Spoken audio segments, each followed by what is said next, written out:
So you're about to start applying for your first ever job in the games industry, but first you need to write a CV. In this video, I'm going to go over what I look for when I look at a junior's resume and what you can do specifically to help yourself stand out from the crowd.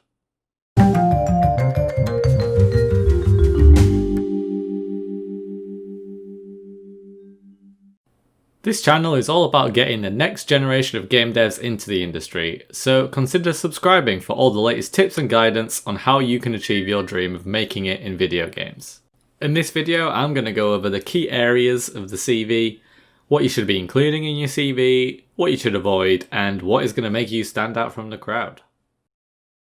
So I'm going to begin with the key areas of a CV, and I've created this handy little John Marston CV so I can kind of go over things with you. So the first key thing I would expect to see in a CV is the profile and summary area here. Just a little thing at the top that kind of briefly explains who you are, what you've done, what skills you already have. Now another section that I would expect to see is a key skills, education and a work experience section. And I'm going to go a bit more in depth later on about how these should be ordered. But these are the key areas that you would expect to see when glancing at a CV. One of the other major ones as well that people tend to ignore quite a bit is the hobbies and interests. This is a big part of any CV, especially for a junior, because it kind of gives me an idea of what your personality is going to be like and how you would grow and incorporate into the company. So just to list out all those key areas that I mentioned, you want a profile and summary at the top of your CV, you want a section on the skills that you have, a section on your education, a section on your work experience, and a section on any achievements that you have, and you also want a section on your hobbies and interests. So for this block of key areas here, these need to be arranged in a specific manner depending on what job you're applying for and what company you're applying for. They also need to take into account the content that you've got in there. So what I would advise doing is write out these sections before you start ordering them, just so they've all got a bit of filler and you know what they'll contain. And then what you need to do is start ordering them based on which is the strongest for the position you're applying for. As a rule of thumb, if you have any published games in your accomplishments area, you should put that right at the top. When you get into the games industry, it becomes more about what games you've released rather than what your experience or education is. So that should always be front and center. If you don't have any published games, which I'm assuming as a junior most people won't have, I definitely didn't, then I would start with a list of all your skills. List skills that are really good for your job, make them the first skills that I would see. So if you're a programmer, then list C++ right at the top. If you work in game design, then you want to list the engines that you've used and the level design tools that you've used. After you've listed your skills, it kind of gets a bit more subjective. Based on what you've already done and based on what job you're applying for, you want to order the next few sections just on which is the strongest element for what you're going for. For instance, if you have work experience in a gaming industry job, then I would put that next higher up on the list. But if you don't and you have a degree or education in games, then I would put that next. I would tend to leave the achievements/accomplishments section towards the end. And you might be confused what I mean by this section. This section should be for things like game jams that you've participated in, or even if it's something like a mod that you've helped put on the workshop. That'd be a really neat thing to see as a interviewer looking at this CV. Oh, hey, this guy's done a mod. This guy participates in game jams. He's clearly passionate about the industry. And the last key area that I'm going to go over in a bit more depth is the hobbies and interests section. You may feel like this isn't an important section, but I have to tell you that it really is. This kind of gets a gauge on what you are like as a person, because if you're joining my team, then I want to know that you're a likable person. If you're just putting, oh, I like games as my hobby, well, everyone who wants to join the games industry, or 99% of them like games, that's why they want to get into the games industry. What makes you a little bit more unique?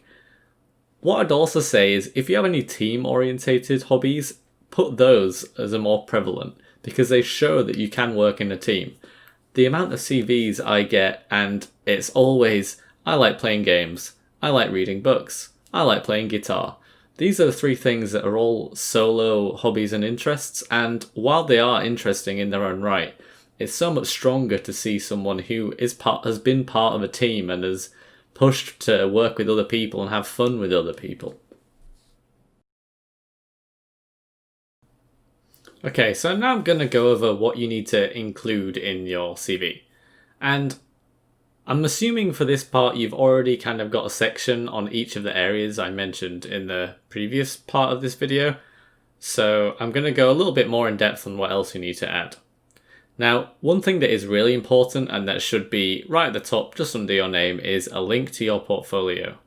I'm going to go over portfolios a little bit more in a separate video because that's a huge part of this process on its own, and it's too much to explain how to do a CV and a portfolio in this one video.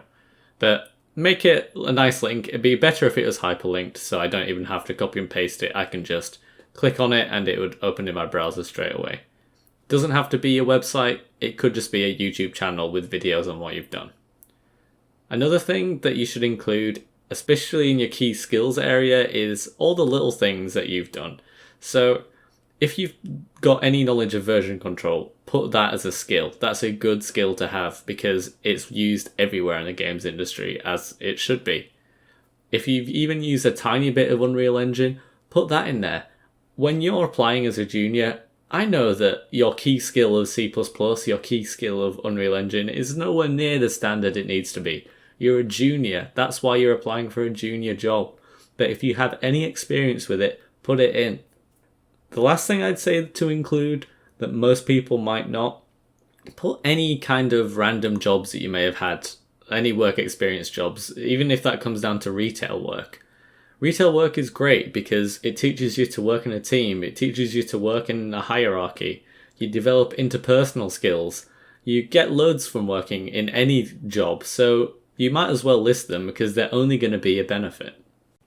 And lastly, I just want to go over some of the things that standout candidates have done in the past. So I've had candidates on their CVs, they've said that they've had published games, which I get isn't like a thing that everyone can do at a junior level, but the fact that they had that was really impressive. It was just a tiny little indie game that they'd put on Steam, but the fact that they'd made a full game and gone through that full publishing circle was really, really impressive. The other one that's kind of similar was someone who had just made loads of mods. They'd made loads of mods for Fallout, and that was a really impressive thing to see. Making mods is making games, so the fact that they had experience in that was what set them above and beyond other people.